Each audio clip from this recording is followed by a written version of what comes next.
أشهد أن لا إله إلا الله। ওয়ালাইকুম আসসালাম ওয়া রাহমাতুল্লাহি ওয়া বারাকাতুহু। ইসলামিক দাওয়া টিমে প্রশ্ন করেছেন সিঙ্গাপুর থেকে শাহাদাত ভাই, জানতে চেয়েছেন যে কয়টি মুসলিম উম্মার মধ্যে কয়টি দলে বিভক্ত হবে এবং কোন দলটি জান্নাতি। আলহামদুলিল্লাহ আলহামদুলিল্লাহি ওয়াহদা ওয়াসসালাতু ওয়াসসালামু আলা মান লা নবী বা'দা।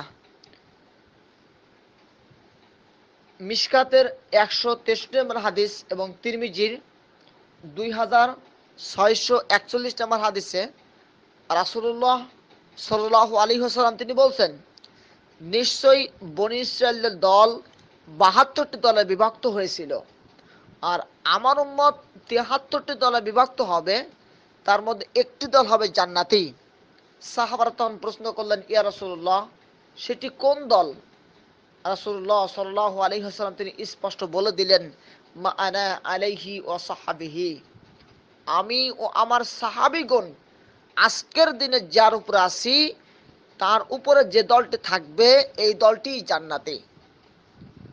সেক্ষেত্রে অবশ্যই আমাদেরকে নির্দ্বিধায় মেনে নিতে হবে কোরআন ও সুন্নাহ। যারা আজকের বর্তমান সমাজে রেফারেন্স দেন কোরআন সুন্নাহ ব্যতীত আরো কিছু মানা যাবে ইজমা কিয়াস, তাহলে রাসূলুল্লাহ সাল্লাল্লাহু আলাইহি ওয়াসাল্লাম তিনি জীবদ্দশায় যখন সাহাবারা প্রশ্ন করলেন, ইয়া রাসূলুল্লাহ, কোন দল জান্নাতে আপনি বলুন, তখন আল্লাহ রাসূল কেন তিনি বললেন না যে কোরআন সুন্নাহ এবং পরবর্তী যুগে যারা মুহাদ্দিসিনে কিরাম আসবেন তারা যে মতামতগুলো দেবেন ওই মতামতগুলিও মানতে হবে, যারা মানবে তারাই জান্নাতি। স্পষ্টভাবে আল্লাহ রাসূল কিন্তু তিনি বলে দিতে পারতেন, কিন্তু তিনি কিছুই বলেননি। সাহাবারা প্রশ্ন করলেন, রাসূলুল্লাহ সাল্লাল্লাহু আলাইহি ওয়াসাল্লাম তিনি বললেন যে বনী ইসরাঈলের উম্মত 72টি দলে বিভক্ত হয়েছে, আমার উম্মত বিভক্ত হবে 73টি দলে।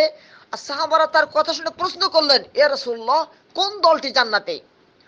স্পষ্টভাবে রাসূলুল্লাহ সাল্লাল্লাহু আলাইহি ওয়াসাল্লামের জবাব ছিল এটাই যে মা আনা আলাইহি ওয়া সাহবিহি, আজকের দিনে আজকে তথা রাসূলুল্লাহ সাল্লাল্লাহু আলাইহি ওয়াসাল্লাম জীবদ্দশা অবস্থায় কথা তিনি বলছেন স্পষ্টভাবে যে আমি ও আমার সাহাবীগণ আজকের দিনে যার উপর আছি তার উপরে যে দলটি থাকবে সেটি জান্নাতি দল।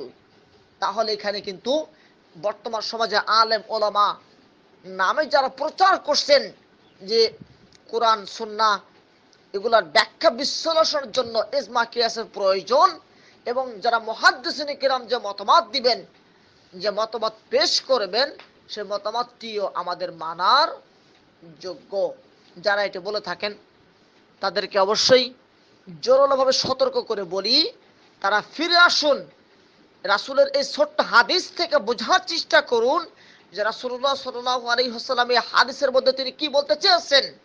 তিনি যদি বলতেন, আজকে যারা আমরা বর্তমান সময় যারা বলছি যে ইজমা কিয়াস মানতে হবে আর কি, তাদের অবশ্যই বোঝা দরকার যে এই হাদিসের মধ্যে তিনি আল্লাহ রাসূল স্পষ্ট বলে দিয়েছেন যে আজকের দিনে আমি আমার সাহাবীগণ যারা আছি তারা যারা অটল থাকতে পারবো এর উপরেই তারা জান্নাতি দল।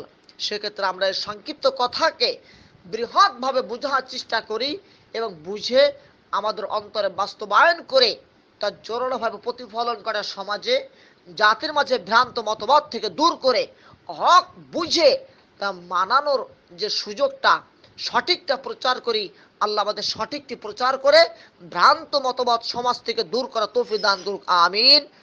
আখির দাওয়ানা আনিল হামদুলিল্লাহি রাব্বিল আলামিন। আসসালামু আলাইকুম ওয়া রাহমাতুল্লাহ।